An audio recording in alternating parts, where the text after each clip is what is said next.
Magandang araw sa inyong lahat mga bro. Ngayong araw magto-troubleshoot lang tayo ng electric starter. Kasi mga bro, sira yung electric starter nito. Hindi siya gumagana. Shoutout muna pala tayo sa aking kaibigan dyan sa Dasma. Parang Jerome, shoutout sa'yo. Pasensya na bro kasi hindi ko magagawa yung request mo. Kasi ang usapan namin, dapat yung ibablog ko ngayon ay yung papalit sana ako ng fork oil.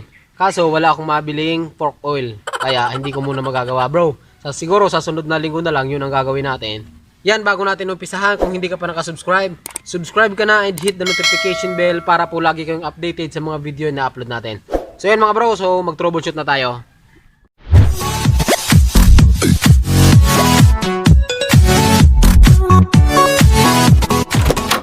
Ipapakita ko sa inyo mga bro na hindi talaga gumagana yung electric starter niya. Ayan, iyon muna natin. Yan mga bro, nakauna yan ha, kasi hindi nyo makikita dito sa display natin, sa gauge, kasi sira talaga yan.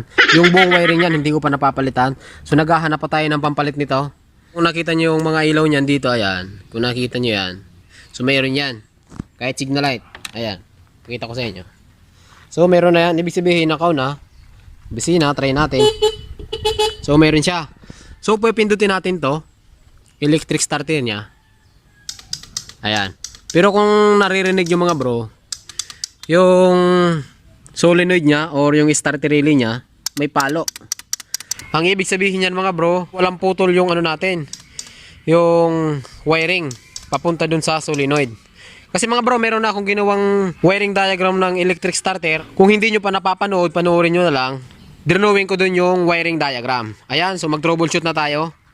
Bale mga bro, pagka ganito ang problema ng motor nyo, maraming pwedeng dahilan dyan. Unang-una, siguro yung battery mo lobat na po, pwedeng dahilan yung kaya hindi niya ma-start yung starter motor natin. Kasi ang starter motor mga bro, kinakailangan niya ng mataas na voltahe. Pag 11 pababa, so hindi niya na kaya mag-start ng electric starter.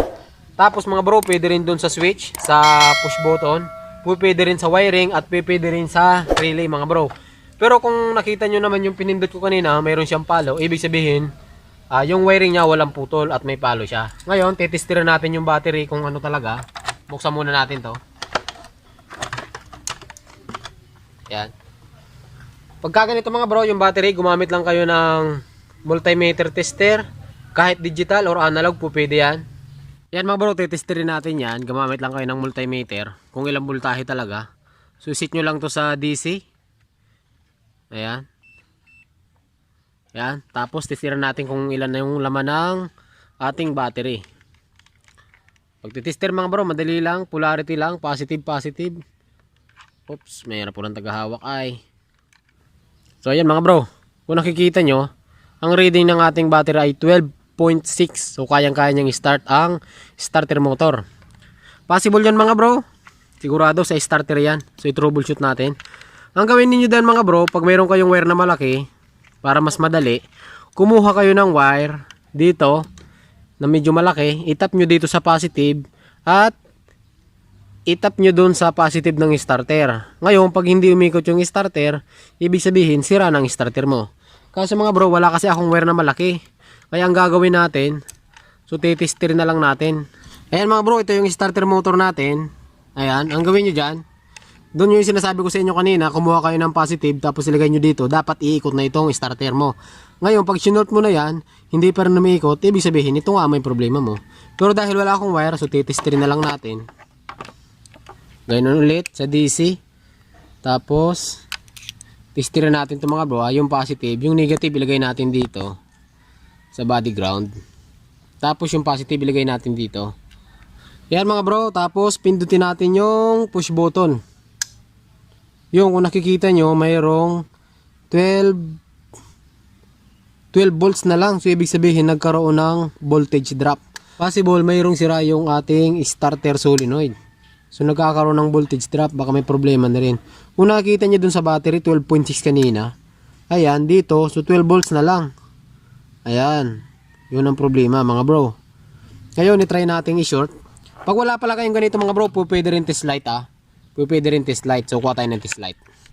Ngayon mga bro, sa test light, itong negative probe nya. So itap nyo lang sa negative, kahit sa body ground. Tapos, pindutin nyo dito, ilagay nyo dito sa positive. Ayan lagay nyo sa positive. Tapos pindutin nyo yung push button. So yan, may ilaw siya. Ibig sabihin yan, walang putol yung wire niya. Pumapalo, pero itry natin i-short mga bro yung, dahil wala nga tayong wire mga bro, itatry natin i-short yung starter solenoid niya. Yun mga bro, ito yung starter solenoid na sinasabi ko. Ayan. So itong trigger wire na ito mga bro, ayan trigger wire na yan. Yung isa nito papunta dun sa push button natin. Pag nagkaroon ng supply itong dalawang maliit na wire na yan, mag-trigger itong dalawa at magkakaroon ng contact dito. Kaya kung nakikita nyo itong isang terminal na ito, papunta ng battery yan, positive ng battery. Ayan, pakita ko. Ayan papunta ng battery yan. Kaya kung napapansin nyo malaki yung wire nyan, kasi sabi ko nga sa inyo, yung starter natin ay nagkukonsume ng mataas na voltahe yan. Matibay yan. Kaya pag maliit ang ginamit nyo, masusunog yan. Kaya nga, nagamit sila ng relay. Kasi hindi kaya nung maliit na wire lang papa-start ng ganitong klaseng starter. Lalo na naman sa sasakyan, di ba? Ayan. Sabi ko sa inyo, pag nagkaroon ng supply ito, mag-trigger ito. Pero kung napansin nyo kanina yung tester natin, so dito nag-read siya ng 12.6. Tapos pag test natin dun sa starter ay naging 12 volts na lang. Ibig sabihin, nagkaroon siya ng voltage drop. Siguro dahil dito sa terminal na ito. Ngayon, ang gawin natin dyan mga bro, di ba wala tayong wire kanina? So try natin i-short itong dalawa. Dapat pag sinort natin yan, gagana yung starter natin Ngayon pag hindi gumana, ibig sabihin sira na yung starter natin. So try natin i-short. Ayan Ayan, so wala talaga. Ayan mga bro, walang nangyari. Ay, walang nangyari. Ibig sabihin mga bro, yung starter natin na may problema dyan. Ngayon, babaklasin natin yung starter. Kasi wala rin mga bro. Kasi dapat kahit mag-crank man lang yan. Ayun wala man lang nangyari. Ayan. So baklasin natin yung starter mga bro. Tingnan natin. Unahin natin mga bro ito. Clutch cable na to. Yung mga pinagkapitan ng clutch. Kasi hindi natin mababaklas yan. Tanggalin muna natin ito mga bro. Clutch cable nya.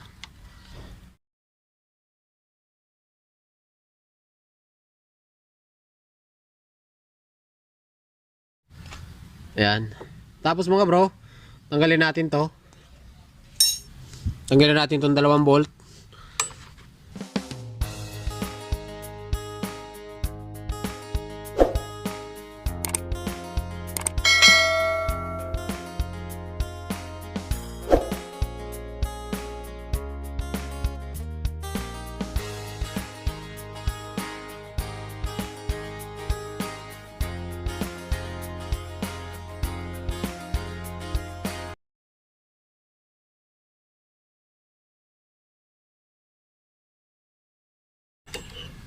Ayan, tanggal na. Lagay muna natin dito. Tapos mga bro, tanggalin na rin natin to. Itong yan, sa starter, tanggalin na rin natin yan.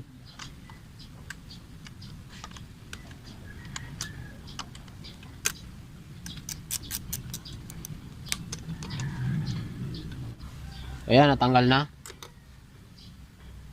Tapos ito mga bro, yung groundings, tanggalin din natin. May wire pa yan na isa. Ito lang ilalapit ko.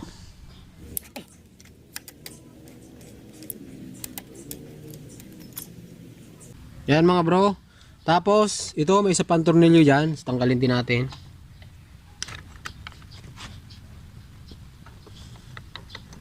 Yan, natanggal na mga bro. Ngayon, pwede na natin mahugot yung starter natin. Hugutin na natin yung starter mga bro. Ayan. So ito yun mga bro. Ang gawin natin dyan, baklasin natin yung starter na ito para makita natin kung ano talaga ang naging problema niya. Bakit hindi siya umiikot. Ngayon mga bro, kalasin natin yung starter para makita natin kung ano ang problema niya. Mayroon lang 2 tornilyo yan mga bro.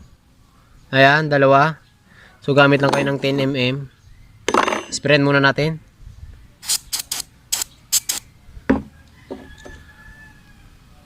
Possible mga bro kasi nasisira lang naman dito yung carbon brush. Yung nabili ko yung LS na 135 na yan, wala na talagang starter. Hindi ko lang natanong kung kailan pa. Baka matagal na. So baklasin muna natin to.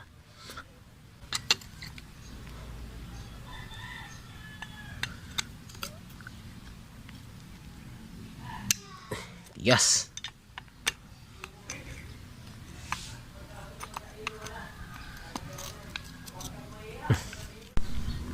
Yan mga bro, tanggalin na natin.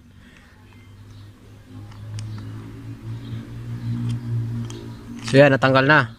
Dalawang tornilyo. Ako, kalawang na. Tapos mga bro, pag natanggal na yan, so tanggalin niya natin tong cap niya.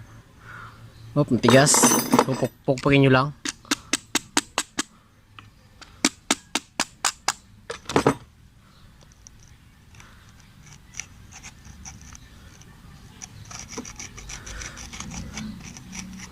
So ayan mga bro, kung nakita nyo, wala nang pag-asa. Kasi yung mga magnet niya, ayan o.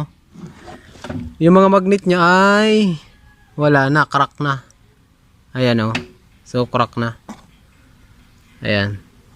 Kasi mga bro, dapat, tapos may mga tama na talaga yung ano nyo. May mga motor niya, yung rotor niya may mga tama. So, wala nang pag-asa ito. Ito ay replacement mga bro. Tapos wala na rin siyang, ayan, carbon brush. Tapos parang sunog na yung ano niya, starter niya. So, wala na. Wala na mga bro. So palit tayo ng bago. Kaso nga, ngayon wala tayong pambili. Parang nag-lock na siya mga bro eh. Ayun o, tigas na. Wala na. Kung nakita niyo mga bro, ayan o. Kalawang na siya, marami. Tapos may mga ano, may mga guhit yung ano niya. Wala na ito, hindi na kaya ito. Tapos kung nakita niyo yung carbon brush niya, tumikit na. Wala na ito, wala na. Sunog na. Kaya mga bro, paano ba yan? So hindi natin matatrabaho ito ngayon kasi wala naman tayong pamalit.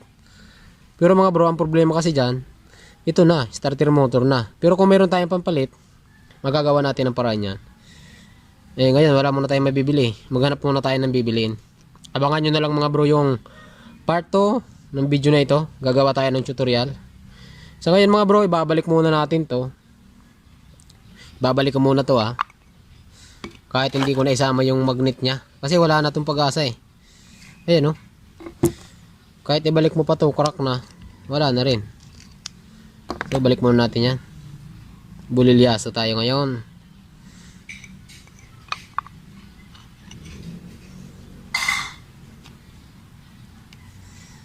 Yan mga bro. Ibalik muna natin yung tornilyo niya.